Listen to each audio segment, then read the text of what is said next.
Hello students, I am Manoj Sonkar. और आज जो थिंकर की सीरीज में हम लोग बहुत इंपॉर्टेंट थिंकर डिस्कस करने वाले हैं वो है एसएफ नाडेल। एसएफ नाडेल के लगभग सभी कॉन्सेप्ट्स हम लोग समझेंगे। ठीक। और बहुत इंपॉर्टेंट थिंकर हैं और बहुत इंपॉर्टेंट बात है कि ये 1900 में पैदा हुए हैं। मगर इनकी थ्योरीज अगर आप देखेंगे तो ऐसा लगता है कि क्लासिकल थिंकर्स में से एक हैं। तो 24 अप्रैल 1903 को इनका जन्म हुआ था और 14 जनवरी 1956 को इनकी डेथ हुई थी। ठीक। जो इनकी मोस्ट इंपॉर्टेंट बुक्स जो हमें याद रखनी है, सबसे पहली है black Byzantium, the kingdom of Nupe in Nigeria. Nupe tribe थी अफ्रीका की, उसका इन्होंने अध्ययन किया है, याद रख लीजिएगा।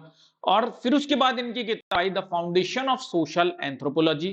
फिर उसके बाद न्यूप रिलीजन। और फिर उसके बाद S F Nadel culture and personality a reexamination इनकी किताब आई।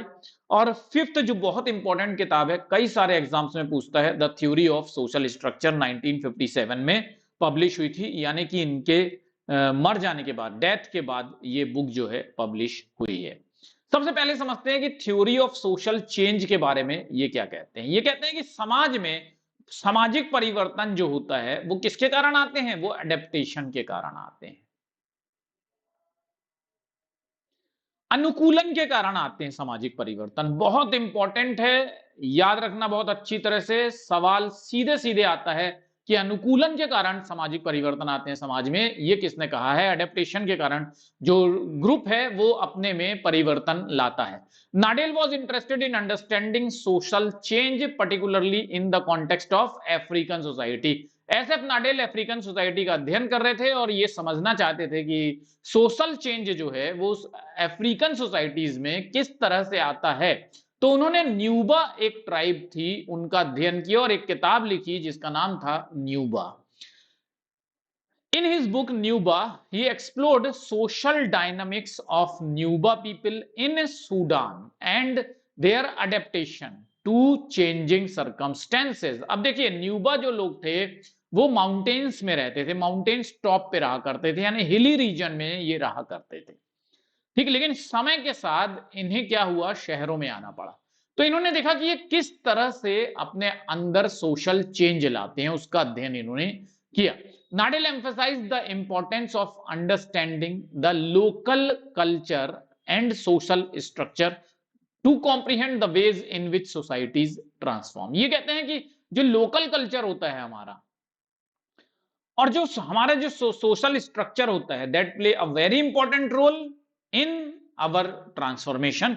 किसी समाज में परिवर्तन लाने के लिए उसकी जो स्थानिक संस्कृति है, स्थानीय संस्कृति है, और जो उसकी सामाजिक संरचना है वो बहुत महत्वपूर्ण भूमिका निभाती है, एसएफ नाडेल कहते हैं, जब हम बात करते हैं सामाजिक परिवर्तन लाने की।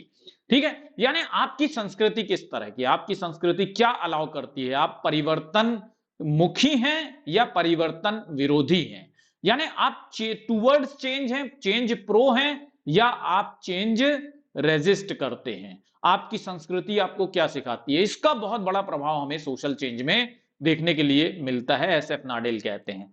सामाजिक परिवर्तन के सिद्धांत में एसएफ नाडेल ने परिवर्तन को समझने के लिए अफ्रीका के एक समाज का अध्ययन किया है और उस समाज का नाम क्या था, न्यूबा। और इनकी किताब का भी नाम क्या है, द न्यूबा। कब पब्लिश हुई है, 1947 में पब्लिश हुई है। न्यूबा लोगों के सामाजिक गतिशीलता के बारे में और बदलती परिस्थिति में वो कैसे अपना अनुकूलन बिठाते हैं, ठीक, उसका पता लगाया है। तो इन्होंने देखा कि जो न्यूबा लोग थे वो अपने समाज में परिवर्तन, जो उनके समाज में परिवर्तन आ रहा था, वो पूरी तरह से उनकी स्थानिक संस्कृति और सामाजिक संरचना के ऊपर निर्भर कर रहा था।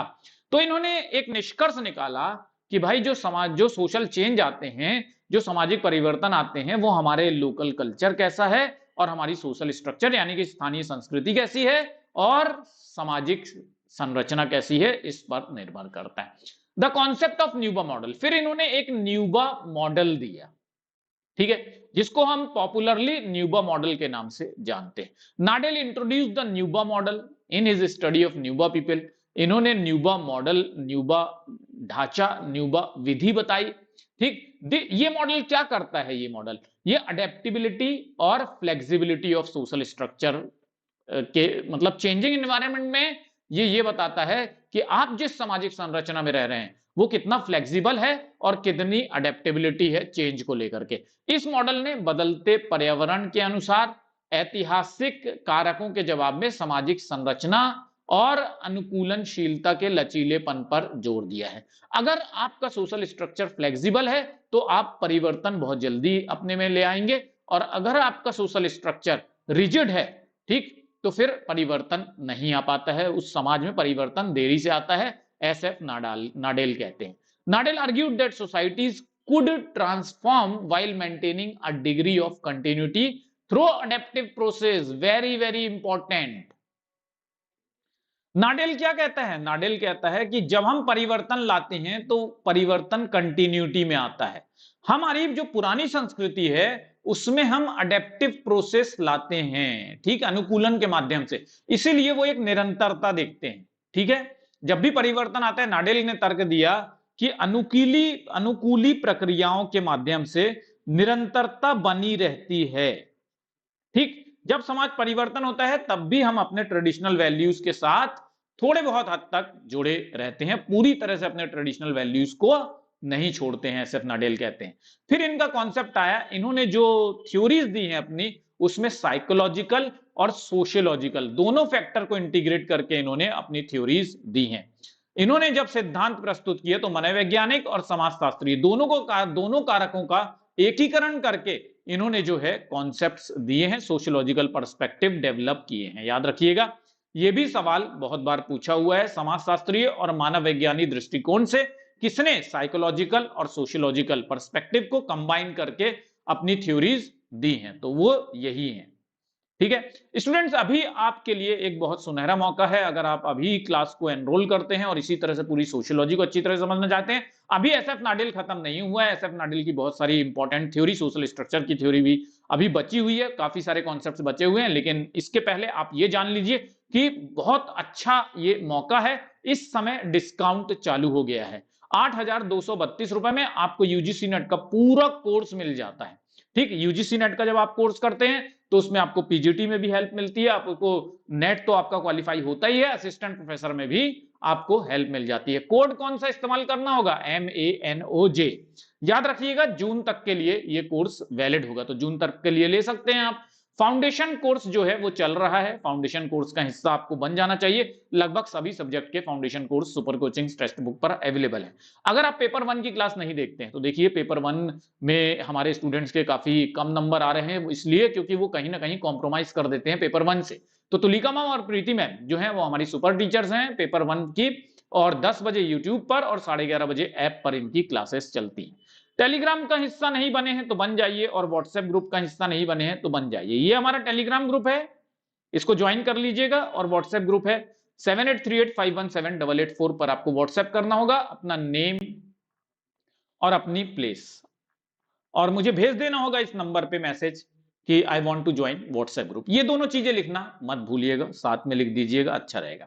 फिर उसके बाद इनका कॉन्सेप्ट आया विच क्राफ्ट और सॉर्सरी। इन्होंने जब न्यूप ट्राइब्स का, न्यूप रिलीजन का अध्ययन किया अफ्रीका में, तो उन्होंने देखा कि वहां पर जादू टोना बहुत ज्यादा मतलब कि पॉपुलर था। वहां पे एक बिलीफ था, कैसा?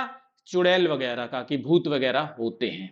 ठीक, नाडेल ने अफ्रीकी समाज में मौजूद जादू टोना की भूमिका पर भी शोध किया है। ठीक, He delved into the religious and magical belief of new people in Nigeria. Nadel explored how these belief, ये belief जो होते हैं मैजिक से संबंधित, shape social relations and influence individual behavior। तो नाडेल ने ये पता लगाया है कि ये जो जादू टोना में जो मान्यताएं होते हैं, जादू टोना में जो विश्वास होते हैं, वो हमारे सामाजिक संबंधों को, यानी न्यू जो ट्राइब थे उनके सामाजिक संबंधों को कैसे आकार देते हैं, कैसे व्यक्तिगत व्यवहार को प्रभावित करते हैं। तो याद रखिएगा, बहुत इंपॉर्टेंट है। विचक्राफ्ट और सॉर्सरी का भी अध्ययन इन्होंने किया था। अब आते हैं जो मोस्ट इंपॉर्टेंट इनका कॉन्सेप्ट है हर एक एग्जाम के लिए, चाहे वो नेट का एग्जाम हो, चाहे वो असिस्टेंट प्रोफेसर का एग्जाम हो, हर बार ये सवाल पूछते ही पूछता है। थ्योरी ऑफ सोशल स्ट्रक्चर, यानी सामाजिक संरचना का सिद्धांत, बहुत पॉपुलर सिद्धांत है इनका, और इन्होंने जो थ्योरी ऑफ सोशल स्ट्रक्चर दिया है वो रोल्स के टर्म में इन्होंने एक्सप्लेन किया है, भूमिकाओं के हिसाब से, भूमिकाओं को आधार मान करके इन्होंने सामाजिक संरचना, यानी सामाजिक संरचना कैसे बनी हुई है, हमारे रूल्स से मिलकर के बनी हुई है। ठीक, ये इनका सबसे इंपॉर्टेंट, सबसे सिग्निफिकेंट थ्योरी है समाजशास्त्र के अंदर, जिसको कि हम अध्ययन करते हैं, जिसकी हम स्टडी करते हैं। His emphasis on the analysis of social institution and their function contributed to broader theoretical framework within social anthropology। सामाजिक संस्थानों और उनके कार्यों के विश्लेषण पर उनके जोर ने सामाजिक मानव विज्ञान के भीतर सैद्धांतिक ढांचे का में योगदान दिया। नाडेल्स थ्योरी ऑफ सोशल स्ट्रक्चर, ये इनकी किताब भी है, याद रखिएगा, सामाजिक संरचना का सिद्धांत। ये 20th सेंचुरी की बहुत इंपॉर्टेंट वर्क माना जाता है, आउटस्टैंडिंग वर्क माना जाता है इनका, थ्योरी ऑफ सोशल स्ट्रक्चर किताब। तो थ्योरी ऑफ सोशल स्ट्रक्चर किताब का जो ईयर है वो भी याद रखिएगा। क्या ईयर था, अभी मैंने बताया था आप लोगों को, 1957 था। ठीक है, इनके डेथ के बाद ये किताब पब्लिश हुई थी, याद रखना, ये किताब का ईयर जो है वो बहुत इंपॉर्टेंट है। क्यों? क्योंकि एसएफ नाडेल की ये one of the most outstanding work में माना जाता है। अब देखिए क्या कहते हैं, ये रोल्स इन्होंने इसमें अपना एक्सप्लेन किया है। ये कहते हैं what are roles, roles are modes of action. याद रखिएगा, इनके लिए भूमिका क्या है, भूमिका कार्यवाही करने का तरीका है। वेरी इंपॉर्टेंट, भूमिका क्या है, भूमिका कार्यवाही करने का तरीका है। कैसी कार्यवाही, जो कि हमारे सोसाइटी के नॉर्म्स से स्वीकृत हैं, which are accepted by the norms of society and lie at very heart of the social structure analysis। जो सामाजिक संरचना है उसके केंद्र में क्या है, सोशल रोल्स है। यानी जब हम अपनी रोल्स निभाते हैं, जब हम अपनी भूमिका निभाते हैं, उसी से हमारी सामाजिक संरचना बनती है। सामाजिक मानदंडों के से स्वीकृत हैं ये भूमिकाएं, जो सामाजिक मानदंडों से स्वीकृत भूमिकाएं होती हैं, उन्हीं से सामाजिक संरचना बनती है। किसने कहा है, एसएफ नाडेल ने कहा है। To describe social structure one must consider 3 aspect of roles. ये कहते हैं कि 3 एस्पेक्ट होते हैं सामाजिक संरचना का वर्णन करने के लिए। इन्होंने भूमिकाओं के 3 पहलुओं पर विचार किया है। सबसे पहला ये क्या बताते हैं, allocation of principal to provide actors with role. Principal का एलोकेशन होता है, ठीक, सिद्धांत का आवंटन होता है भूमिकाएं प्रदान करने के लिए, सबसे पहला पॉइंट। सेकंड ये बताते हैं the degree to which given role have authority over the role over other roles. एक रोल का दूसरे रोल के ऊपर कितनी अथॉरिटी है, यानी कि कमांड ओवर, ठीक, सबसे पहला command over role, second command over role. ठीक, दी गई भूमिका की दूसरी भूमिकाओं पर किस हद तक अधिकार है। ठीक, जैसे पापा की भूमिका जो बेटे की भूमिका है, बेटे की भूमिका पर पूरा अधिकार होता है, पापा जो है डिसाइड करते हैं हर चीज। ठीक है, तो सबसे पहला एक एक्टर का रोल, फिर उसके बाद authority of one role over other, ये बात इंपॉर्टेंट है। ठीक, सबसे पहला अभिनेता की भूमिका, किसी भी व्यक्ति की भूमिका, और दूसरा एक भूमिका पर कितनी सारी भूमिकाएं जो हैं वो निर्भर हैं, यानी एक भूमिका का कितनी भूमिकाओं पर क्या है, अधिकार है। थर्ड ये बताते हैं the command over action aspect, मतलब ये सेकंड है, इसको इन्होंने क्या कहा है, कमांड ओवर एक्शन एस्पेक्ट, यानी एक जो भूमिका है वो दूसरे भूमिकाओं के कार्यवाही पर किस तरह से कमांड करती है। थर्ड इन्होंने बताया the degree to which given roles command the various resource. एक भूमिका बाकी के संसाधनों को किस तरह से अपने अधिकार में लेती है, किस हद तक नियंत्रित करती है। ठीक है, और भूमिकाएं किस हद तक सामाजिक व्यवस्था के संसाधनों और लाभों पर नियंत्रण करती हैं। एक भूमिका जो है वो किस हद तक समाज के संसाधन और लाभ पर नियंत्रण करती है, जिससे कि सामाजिक व्यवस्था बनती है। ठीक है स्टूडेंट्स, तो ये एसएफ नाडेल का कॉन्सेप्ट था। अगर आप पेपर 1 की क्लासेस नहीं देखते हैं तो देखना शुरू कर दीजिए। अगर आप टेलीग्राम ग्रुप या व्हाट्सएप ग्रुप का हिस्सा नहीं है तो बन जाइए। ठीक, और आज का जो होमवर्क है आपको मैं जो देकर जा रहा हूं, दरखाइम seminal work the division of labour in society discusses distinction between. दुर्खाइम का मौलिक कार्य समाज में श्रम का विभाजन, इनके बीच अंतर की चर्चा करता है। किस चीज के बीच अंतर की चर्चा करता है, यानी डिवीजन ऑफ लेबर में उन्होंने किस चीज का डिफरेंशिएशन दिया है, किस चीज को डिस्कस किया है। वेरी इंपॉर्टेंट, और ये आपका होमवर्क है। Thank you very much students, आशा करता हूं कि आप लोगों को पूरी अच्छी तरह से चीजें समझ में आ गई होंगी। और याद रखिएगा YouTube पर 11 बजे रेगुलरली क्लास चलती है और मास्टर क्लास पर यानी ऐप पर 4 बजे रेगुलरली क्लास चलती है फ्री वाली, और 2 बजे रेगुलरली क्लास चलती है पेड वाली। ठीक है, तो मुझे पूरी उम्मीद है कि अगर आप लोगों ने मन बना लिया है और आप लोग जेआरएफ और नेट क्वालिफाई करना चाहते हैं तो क्लास को ज्वाइन कर लेंगे। Thank you very much, all the best, bye bye.